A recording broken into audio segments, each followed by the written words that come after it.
Au Kenya, avec la fin du sommet sur l'environnement, les représentants des gouvernements présents à la 3e Assemblée des Nations Unies pour l'environnement, réunis depuis lundi à Nairobi, s'engagent pour une planète sans pollution.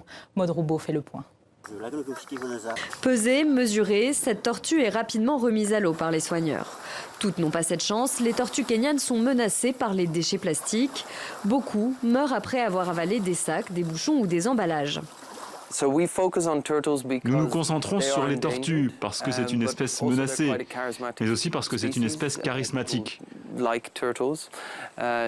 C'est plus facile d'attirer l'attention des gens avec une tortue plutôt qu'une raie ou un autre poisson bizarre. Mais elles sont également un bon indicateur pour déterminer la santé de notre écosystème.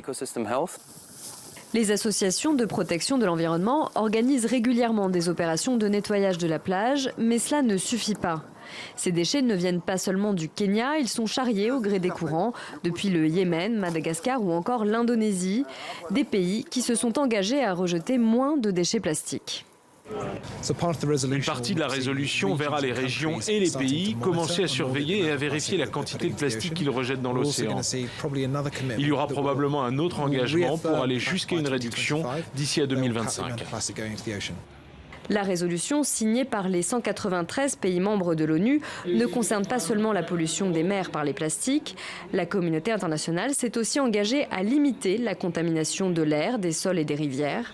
Selon l'organisation, si ces promesses sont respectées, elles pourraient permettre à 1,4 milliard de personnes de respirer de l'air pur.